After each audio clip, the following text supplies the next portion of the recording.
जैसा कर्म वैसा फल। हम जो भी कर्म करते हैं उसका फल हमें अवश्य मिलता ही है। आप उस फल से भाग नहीं सकते। भागने की कितनी भी कोशिश कर लो पर वह फल आपको भुगतना ही पड़ेगा। इसके बिना कर्म शांत ही नहीं होता। हम कितने भी अच्छे बुरे कर्म कर ले उसका फल हमारे साथ ही रहता है। चाहे वह हमें देर से ही मिले लेकिन मिलता जरूर है। अगर हम बुरे कर्म को छुपाने के लिए दुनिया की कोर्ट से अच्छे वकील को रोककर बच जाते हैं, लेकिन कुदरत की कोर्ट से कैसे बचोगे? वहां पर किसी भी वकील की बहस नहीं चलती और ना ही किसी की सिफारिश चलती।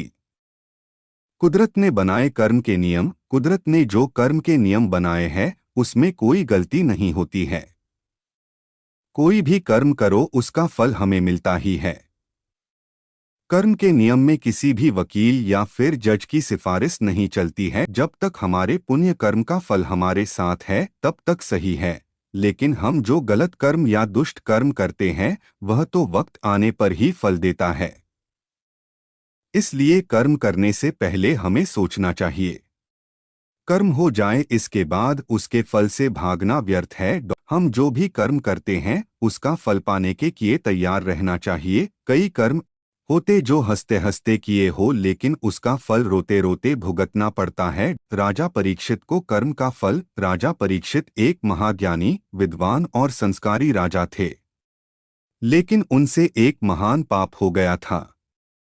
क्रोध के आवेश में आकर उन्होंने एक निरपराधी ऋषि के गले में मरा सांप पहना दिया था। राजा घर आए शांत होते ही उनको उनके दुष्कृत्य का एहसास हुआ और पछताकर कहने लगे कि मुझसे कितना भयंकर पाप कर्म हो गया। अब वह समय तो वापस नहीं आ सकता, तो राजा परीक्षित को उस कृत्य का फल तो भुगतना ही पड़ेगा। परीक्षित एक बड़े राजा थे। उन्होंने अपनी सत्ता का कभी भी दुरुपयोग नहीं किया था। परीक्षित राजा ने अपनी भूल का स्वीकार किया और खुद को दंड करने के लिए कहा कि मेरा बल, समृद्धि सब कुछ ब्राह्मण ऋषि के क्रोधाग्नि में जल जाए, जिससे मेरे दिमाग में किसी को दुख या क्षति पहुंचाने का विचार न आए। राजा परीक्षित अपने पापों का फल भुगतने के लिए तैयार थे। उन्होंने कभी भगवान से कोई सिफारिश नहीं की और ना ही अपने राजा होने का घमंड किया। उन्होंने तो भगवान से अपने पापों का दंड मांगा, जिसके उदाहरण से भविष्य में कोई राजा क्रोध के आवेश में या फिर अपने राजाशाही के घमंड में आकर ऐसा दुष्कृत्य नहीं करे। इस प्रकार राजा परीक्षित अपने कर्म से भागे नहीं और परिणाम भुगतने के लिए तैयार रहे। वह भागने की कोशिश करते तो भी कर्म अपना फल दिए बिना नहीं छोड़ता। कर्म वैसा फल की कहानी कई साल पहले की बात है। एक शहर में एक जज रहते थे। वे नागर ब्राह्मण कुल के थे और वे खुद भी कठोर वेदंती और कर्म के कानून के अभ्यासी थे। एक बार वे जज सुबह टहलने निकले थे। तब उन्होंने देखा कि एक व्यक्ति भाग रहा था और उसके पीछे भागते हुए व्यक्ति ने पीछे से एक खंजर उसके शरीर में मार दिया और तब तक उसको घाव करता रहा जब तक वह मर नहीं गया। यह घटना जज साहब ने अपनी आंखों से देखी।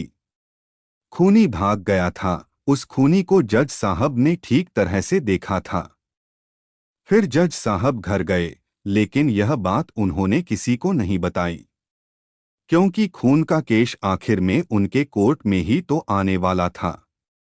फिर पुलिस की पूछताछ शुरू हुई। 6 महीने में पुलिस की संपूर्ण इंक्वायरी पूरी हुई, हत्या मामला दर्ज किया और आखिर में यह मामला उस जज के पास ही आया। लेकिन उन्होंने देखा कि खूनी कोई और ही था। उन्होंने उस दिन जिस खूनी को देखा था वो यह नहीं था। फिर मुकदमा शुरू हुआ। उस व्यक्ति को ही खूनी साबित करने का ठोस सबूत मिला। जज साहब तो जानते थे कि यह व्यक्ति बेकसूर है, लेकिन जज को सबूतों के आधार पर फैसला देना होता है। उसमें न्यायाधीश के अपने खुद के आधार पर उसको बेकसूर नहीं कहा जाता। इसलिए उस निर्मित प्रतिवादी को पूरे सबूतों के साथ खूनी करार किया गया। मेरा वीडियो अच्छा लगे तो कृपया लाइक, शेयर और सब्सक्राइब भी करें। लेकिन जज साहब एक वेदंती और कुदरत के कर्म के नियम के पक्के अभ्यासी थे। उनको पता था कि असली खूनी घूम रहा है और एक निर्दोष को सजा हुई है। इसलिए उन्होंने फांसी की सजा सुनाने से पहले नकली खूनी को अपने चैम्बर में बुलाया। जज साहब के पास जाते ही वह नकली प्रतिवादी रो पड़ा और कहने लगा कि मैं निर्दोष हूँ, मैंने खून नहीं किया है। पुलिस को असली खूनी पकड़ में नहीं आया तो उन्होंने मेरे पुराने गुनाहों के आधार पर मुझे पकड़ लिया और मेरे खिलाफ सबूत खड़े करके मुझे कोर्ट में खूनी साबित किया गया है। तब जज साहब ने कहा कि यह हकीकत मैं जानता हूँ, तुम बेकसूर हो, मैंने खूनी को अपनी आंखों से देखा था, लेकिन मैं इस मामले को कानूनी रूप से नहीं ला सकता क्योंकि कानून सबूतों पर आधारित होता है। सबूत पूरी तरह से तुम्हारे खिलाफ है, इसलिए मैं तुम्हें कानूनी तौर पर खूनी साबित करके फांसी की सजा सुनाने वाला हूँ। लेकिन कुदरत के नियम में कहीं कुछ गलत तो नहीं हो रहा है ना? इस बात को सुनिश्चित करने के लिए मैं तुम्हें अकेले में एक सवाल पूछता हूँ, इस बात का तुम मुझे बिल्कुल सही जवाब देना।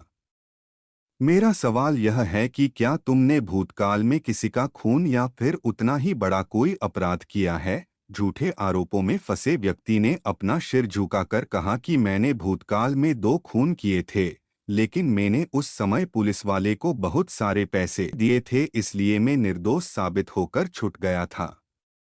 लेकिन इस केस में मैं सच में बेकसूर हूँ, फिर भी सजा मिल रही है। जज साहब को समझ में आ गया कि भगवान के कर्म के नियम में कोई चूक नहीं है। पहले 2 खून के समय उसके पुण्य कार्य का फल चल रहा होगा, इसलिए उसका क्रियमाण कर्म ने फल देने में देर लगाई और कर्म संचित हुए। अब जब पुण्य खत्म हुआ होगा तो पहले के 2 खून के फल के रूप में संचित हुए कर्म ने इस बार प्रारब्ध रूप से बेकसूर होने पर भी उसे फांसी की सजा दी।